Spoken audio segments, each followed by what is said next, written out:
The Flatiron Building is an iconic structure in New York City, located at the intersection of 5th Avenue and 23rd Street. Its distinctive, triangular shape and storied past make it a subject of fascination. Now check this out. When I graduated from college, I actually got a job in an office at the Flatiron Building. It was really cool to be able to work there. But the elevators were hydraulic, and it seriously took half of my lunch hour just to get down to the street and then back up again. And even though everyone who worked in the building had to deal with this, the person I worked for was kind of a jerk about it if I was ever a couple of minutes late.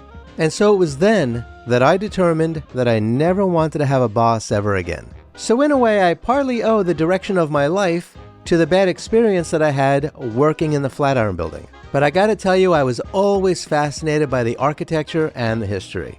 And if you are watching this, then you probably are too. So I've gathered for you 10 fascinating facts about the history and the architecture of the Flatiron Building. So let's begin our journey. Number 1. That unusual footprint. The Flatiron Building, originally named the Fuller Building, owes its unique wedge shape to the plot of land that it occupies. Completed in 1902, it sits on a triangular block formed by the convergence of 5th Avenue and Broadway. This irregular footprint inspired architect Daniel Burnham to design a structure that maximized the site, resulting in a building that resembles a cast iron clothes iron. Number 2. The lot was once occupied by other buildings. Before the Flatiron Building was constructed, the site was home to 2 notable structures, the St. Germain Hotel and the Cumberland. The St. Germain Hotel was built in the mid-1800s on the southern end of the lot. It was one of several hotels established in the neighborhood during the mid-19th century, reflecting the area's growing prominence as a commercial and social hub. The hotel stood as a modest structure typical of its time, catering to travelers and locals in what was then a bustling part of the city. In 1857, real estate investor Amos Eno purchased the entire block for $32 grand. After acquiring the property, he demolished the St. Germain Hotel at some point after 1880, and he replaced it with the Cumberland, a 7-story apartment building. The Cumberland was a more modern residential structure compared to the hotel it succeeded, aligning with the evolving urban landscape of New York City. Alongside the Cumberland, Eno also constructed 4 3-story commercial buildings on the remainder of the lot. The Cumberland's northern face, left exposed due to the lot's triangular shape, became a prominent advertising space, notably rented out to the New York Times, which installed an innovative electric light sign, which was the first of its kind in the city. Number 3. It is a pioneer of steel frame construction.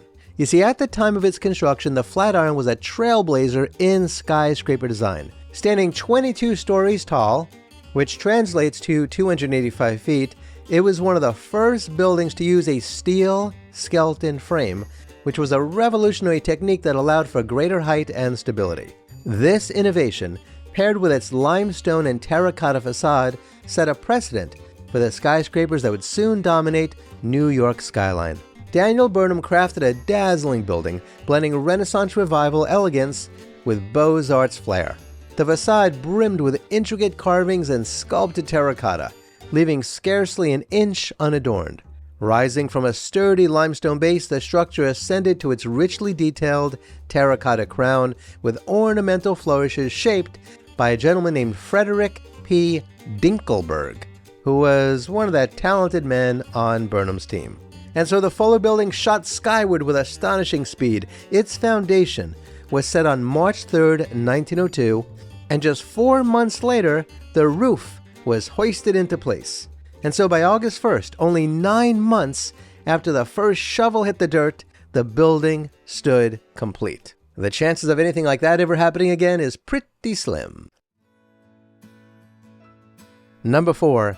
Designed by a Chicago visionary. Daniel Burnham, who was a prominent figure in the Chicago School of Architecture, brought his Beaux-Arts sensibilities to the Flatiron. Known for his work on the 1893 World Columbian Exposition, Burnham infused the building with classical details, such as ornate cornices and rusticated stonework, while adapting them to a modern vertical form. His firm, D.H. Burnham & Company, completed the design, making it a bridge between 19th century aesthetics and 20th century engineering. Number 5. It was not the tallest building, but there was a height controversy nonetheless. Upon its completion, the Flatiron was not the tallest building in New York City. That title belonged to the Park Row building, which was 391 feet. However, its height still sparked debate. That's because critics worried that its narrow profile made it vulnerable to collapse. A fear fueled by the era's skyscraper technology. Yet rigorous wind tunnel testing during construction proved its stability, which silenced some of the skeptics. The building was designed to withstand 4 times the maximum wind force of the area. Which brings us to number 6. The windy corner phenomenon. The building's shape didn't just catch eyes, it altered local weather patterns. Kinda sorta. You see, the Flatiron's prow-like design funnels wind down 23rd Street, creating gusts that famously lifted men's hats and women's skirts. This spectacle drew crowds of onlookers, and police to disperse them. Some say that this led to the use of the phrase 23 skidoo, a slang term meaning get out of here, as officers shooed away gawkers. Number 7. A slow build with a rapid rise. Construction began in 1901 and took just over a year to fully complete, a remarkable feat for the time. The Fuller Company, the building's developer and original namesake, aimed to create a headquarters that symbolized progress.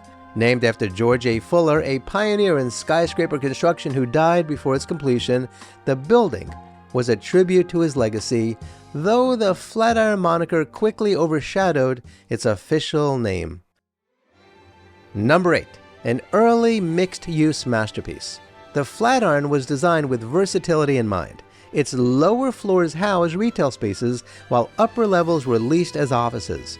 Over the years, tenants ranged from publishers to architects, reflecting the building's role as a hub of creative and commercial activity. Number 9. A cultural icon in art and media. The Flatiron's striking silhouette has made it a muse for artists and filmmakers.